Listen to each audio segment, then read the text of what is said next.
All right, did I see your tweet correctly, Patrick? In a season in which there's not a whole lot to celebrate for the Minnesota Twins, that Luis Arraez makes it 24% of American League batting champions have been Twins? Since 1961, that is true. Rodney 7, Oliva 3, Mauer 3, and then Puck had 1 too. And this is number 15 out of 62. Wow. And they did award them, I think, in they did award championships in the 60-game season, right? I think they gave out batting titles and stuff like that. They did, so that would be 62 seasons. I mean, well, when you got 10 of them in one room, that's those guys were roommates for a lot of years, and they combined for 10 of them. And we're talking about how Luis, we were talking yesterday how Perk's been pretty well converted to the BSN stuff because he basically said Louis basically played the last month on one leg. So, when Tony won his in his last one in 1971, he did play the last in right field. He played the last 3 months of the season on one leg because he ruined his knee diving for a ball in Oakland. He was hitting 380 something in the middle of the pitching dominance, and nobody was within 60 points of him. And he dived for a Joe Rudy ball, and there was a sprinkler head out there, and it smashed his right knee. And I think he missed about a week, and then came back and limped to the batting title. So I've seen more courageous efforts to win the batting title. Well, okay, we're 2 minutes in, and I told myself this is going to be a nice, uplifting Twins discussion here, which we'll get back to. But this, you've hit a nerve for me here. It feels like the team, and maybe even by extension, others who talk about the team, are making it seem like it's this warrior. The Twins are just a bunch of warriors. Luis Arraez was in the trainer's room for 16 hours trying to get that hamstring to fire, and then the next day he's just in the lineup. I mean, It's the end of counting spring training. This was a shortened spring training, but it's a 6, 7, 8 month grind. Yes. Everyone has nicks and bruises and sprains. Yes, that's the every year. That has become the whole thing. That if you're not perfectly healthy, then you're a warrior. Then you're out there fighting. Look at Jose Ramirez. He plays every game. The guy, you can see him hobbling around, and he goes 2 for 5 with 3 RBIs, and he's never out of the lineup. Cleveland wrote down the same lineup for 5 months, and nobody made a big deal out of it. It's baseball. Are you good enough to play? And Louis showed us he's good enough to play. That's all he showed us. He was good enough to play. So, okay, good. I'm glad he won the title. Seems like a nice fella. Exactly. He is a great guy. Exactly. Seems like a good guy. He is a good guy. Good human being. Idea that, every time you aren't 100%, you got Doc Rock in there saying that, oh man, he was in there. You really think that on Tuesday or on Monday when he couldn't play that he spent 8 hours getting rehab or something? He was in there for hours trying to get his hamstring. It's obvious that he had a little something in there, but it's not. Diagnosis is the worst thing that's ever happened to baseball. Because the MRI machine screwed everything up. They can always find something. You just played. You just play. It's baseball. You play. Okay, are you good enough to play? Anyway, I'm sorry I got off on this rant. No, that was great. I'm here for it. Yeah. It made it sound like Kirk Gibson and the Dodgers. He's got one last good swing in him. He's in that cage. He's got one last good swing, and he's every time just ready to go out there and win the title. I told Judd this yesterday. Some guy had a great thing on Twitter, or talking to me at the book signing, baby. He said, we got to get Doc Rock one of those NFL like tents, when somebody they take they're going to have to, they take the guy take him off the field and take him into the tent to assess him right on the side of the dugout there. You're going to have an NFL tent with people, every time somebody sprains a toe, we're going to have to get him in there. Sponsored tent too. Sponsored. Yeah. That's the most important thing. Good. The guy might be on to a very good idea that I could see. Yeah. Okay, guys, for Sunday, I'm going to try to evaluate the Twins' 62 seasons, each in one sentence, right? Wow. And whether it was an A, B, because awesome. It's a listicle of, oh my God. It's a listicle. I'm the only guy that's seen them all, right? Around, basically, one of the few. What are you going to write for 2011? 2011, I think I'm going to rate them like 1 to 62, too. 11's got a fighting chance to be 62. It does. It's not just wins and losses. It's what was your impression of the team when the season ended? It's more what it is. What did you feel? How did you feel about the year? And I was 11 was because of its historic place of what it created. 11 is very near the bottom, wouldn't you say? 11 also think about how excited people were as it's being built. 2008, 9, it's being built, and then 2010 they go to the playoffs. 4 million people, and it's crazy. And you got T-shirts out. You still had the faith in the end of June, right? When did the T-shirt get out? July, I think. Well, they were that actually. Well, there's another. I don't know how you can sum that season up in one sentence, because that was the most disastrous season maybe in Twins history. But for a 2-month stretch, they had the best record in baseball from like June 3rd to the end of July or something. And then Super they weird. finished 19-50. That's what they finished, 19-50. And didn't they had to? Is that the year they had to win the last game of the year? And they celebrated not losing 100, like they just won the World Series. That's the year. That might have been. Now that you think about it, that celebration might have been when we officially became softies. Is that it? That instead of walking off the field sheepishly with your head down about losing 99 games, you're happy you didn't lose 100. That might have been that is definitely one of the key horrible seasons in Twins history. The Twins had, I feel like as an organization, the Twins had everyone in 2010 in terms of like the fan interest. Oh yes. They had the team. They were the team in town in 2010. Mm-hmm. And I don't think in the 11 years since 2011, I think 2011 created this thick layer of cynicism over the entire thing that has not fully lifted since then. Yeah, you're very close there. There's no doubt about it. It's and to the point that right now they won 101 games in 2019, and they were the next year, the pandemic year, they were 36-24, and people are framing this.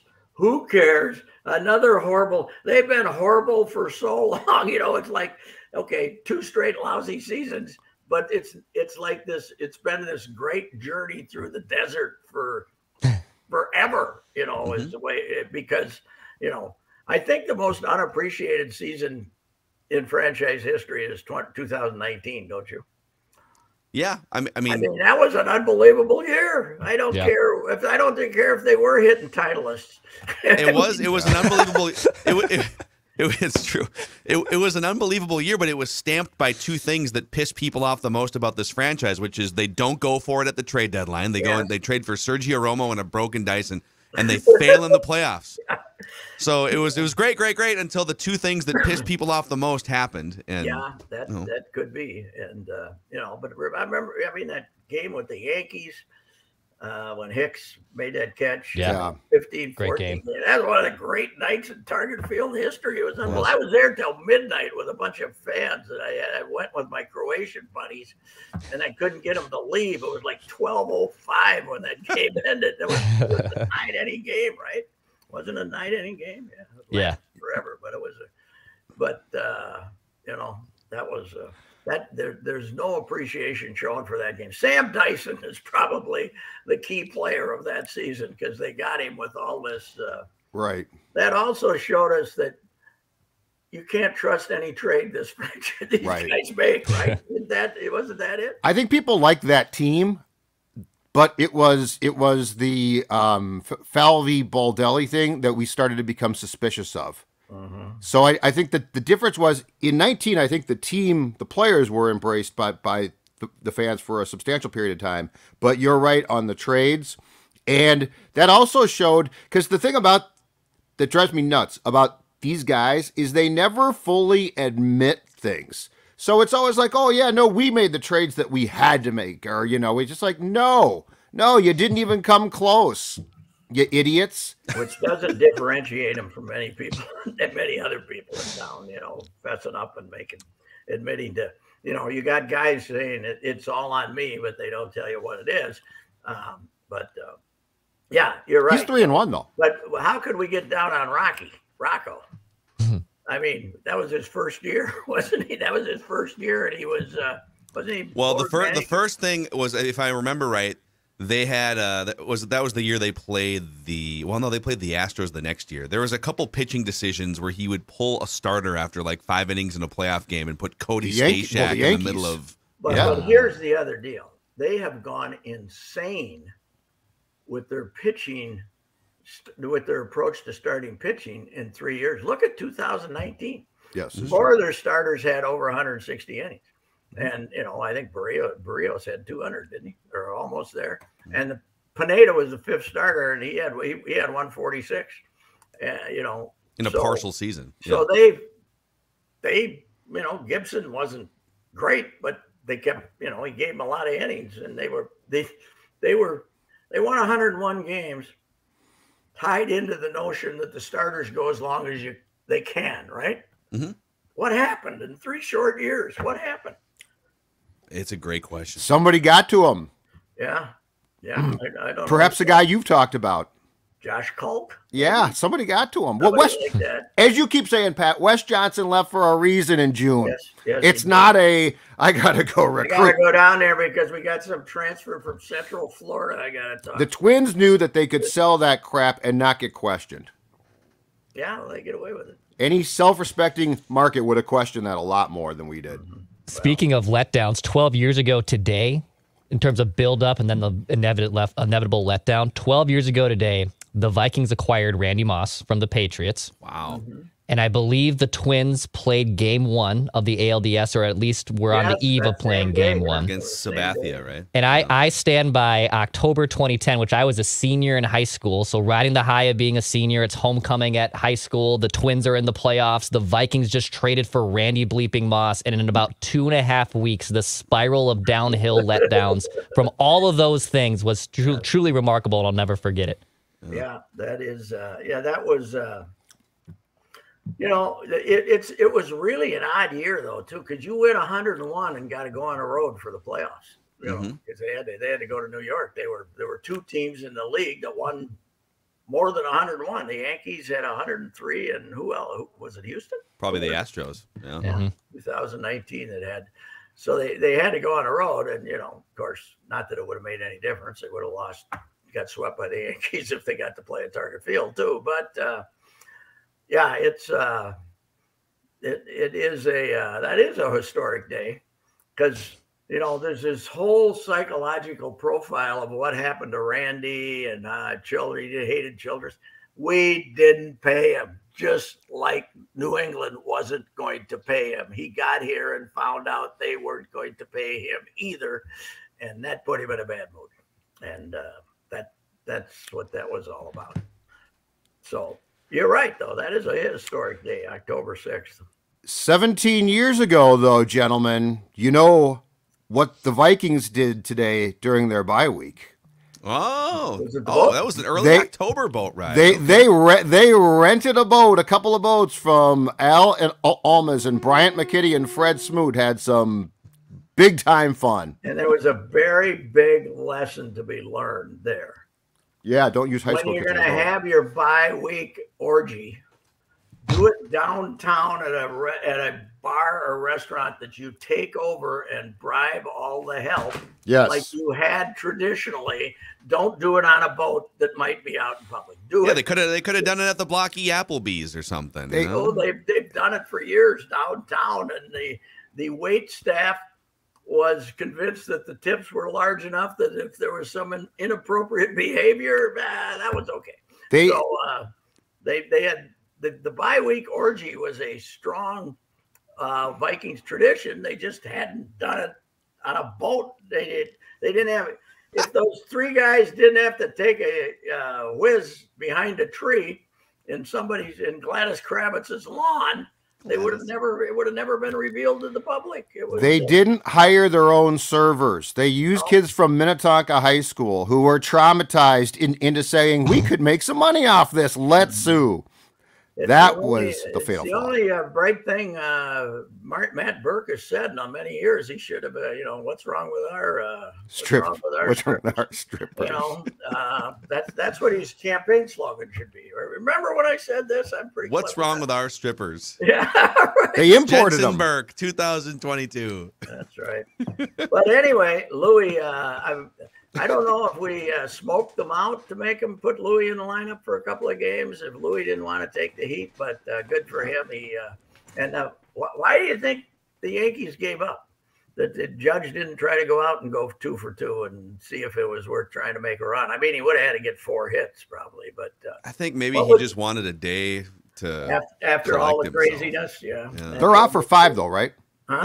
They are off for the rest of the week. Yeah, that's they're off for 5, so they're not playing. It's not like you got to rest. How about the idiots from Major League Baseball making the Blue Jays play a split doubleheader yesterday? Yeah. And you look through the history. I looked it up. The Twins 8 times, 57 seasons were not impacted by strikes or anything, so they were 162 game seasons. 8 times the Twins didn't get the 162. Yeah, because they were meaningless, so they didn't make them play them, right? So why did they make Baltimore? Because they get rained out on Tuesday in Baltimore. Why did they make them play a doubleheader yesterday? When Baltimore was eliminated, they were locked into the 4th seed. I don't get it. It was idiotic. But somebody said maybe it was gambling because the preseason over and under on Toronto was 91.5. And they had 91 wins. Yeah, that makes some sense. And the way they're tied into gambling now, maybe I don't know, but to me it was ridiculous making a team play a doubleheader when they got to play Friday, right? They got to play Friday. Yes, that makes some sense. You realize, gentlemen, how late the playoffs end this year? The whole damn World Series is the last 4 games of the World Series are going to be in November. So games. Is this just because they had to push the schedule by a week? Season back a week, and then they made up 3 of those days during the season was supposed to end last Sunday, right? Originally, they weren't supposed to have this 3-game add-on. So so thankfully our Twins made sure we won't have to freeze to death at any games this year. In late I was gonna say. Coming up, what's my sentence for this season? Man. Collapse, collapse, exclamation. Chronic knee injury. Yeah, I was going to say. Yeah. What? It's got to be something about rest or being concerned about injuries or some BS that they pontificated about. Yeah, what are some of the other... there had to have been a buzz phrase early in the season at one point. Third time through the order. Maybe that's your... Yeah, right. I got to say, this is the... I haven't been optimistic in a long time, but this is the least optimistic I've been about Buxton, isn't it? Yes. Yeah, I don't know what hope there is anymore. Yeah, I mean, right. I mean, it's, they was it Shooter? Shooter had that note? Yes, I told Patrick. First base. First base? Let me play a position that requires more quick movements in a short period of time. But I can't think of a worse position for Byron Buxton to play than first base. Wouldn't you try sticking him in right field before you'd put him somewhere else? Yes. Here, go cover less ground. Just go sit out there. You know, I mean, you want to talk about cutting his value off? Well, he's not playing anyways, I guess. So, his glove is more valuable than his bat. Yes, it is. I think he's had it. What did his average end up being? 221 or something like that. He's 300 on base. Yeah, it was a rather disappointing season. Gee, I gotta say that I hope this guy that Marcus Fuller is trying to recruit from California, the 7-footer, is as good as he. We got stories every day about this kid, man. He might go to the Gophers or TCU. If he's that good, why are those his 2 finalists? Where the hell is Kentucky? Was he the one Kansas that showed, out now? Wait, so was he the one that showed up to the homecoming game? Yeah. Yeah, he's not coming here now. Oh, after that game, you don't think he's coming here? Anyway, that's goodbye to another baseball season. I've seen all 62 of them, and I'd say this one's in the bottom 20. Yeah, I put it in the bottom 20. But Chris Paddock's under team control through 2024. We'll tell you about his rehab next. And Correa's going to talk to our team if they want to make that 36 about 5 more years. Maybe they can have him. I don't know. I would do it. And I would figure out the Royce Lewis thing later. Yeah, well, he can play center field. Maybe if he doesn't kill it. Again, can he? Yeah. We suggested that once, it didn't work. We need when Dale Earnhardt tragically passed away, they replaced all those walls on these racetracks with some sort of absorption. Yeah. That's what we need at Target Field, where you just kind of get absorbed by the wall if you run too quickly into it. Here's the good news, though. Jermaine Palacios, who's been horrible, hit home runs each of the last 2 days. So now they'll write him in as their starting shortstop for next season. That 2 days salary drive of his will be we don't need a shortstop. We got this guy. Consecutive at-bats against the White Sox team that doesn't give a damn. That is fantastic. The good thing about the White Sox is they basically didn't give a damn all season. No, they didn't. Unbelievable. It's unbelievable. Nope. Yep. All right, Pat. Well, looking forward to that column. That's going to be an awesome read. You can also check out Chip Scoggins and Pat collaborated. You can find that book on Amazon. Yeah, I started it last night. 50 pages in. Good stuff. Yeah. I started last night too. It's crazy. Pat signed it. I did not. To Judley. That was it. I asked him, I said, how about an inscription like to a guy who's like a son? No. To Judley, Pat Royce. Chip, one thing. Could have given you the Sid signing best, Pat R. Avoid the clap, Jimmy Dugan is how I would say. Right. Jimmy Dugan, one of the great characters of all time. I gotta say. All right. See you, Pat. All right, Pat. bye. All right, Rapping with Royce, presented by our friends at Federated Mutual Insurance Company. Federated's been around for over 100 years, longer than Patrick Royce. And you can find out a full list of industries that Federated specializes in at federatedinsurance.com. Maybe they can help your business. Maybe they can be the offensive line that your business needs to manage risk. Federatedinsurance.com, where it's our business to protect yours. See you guys.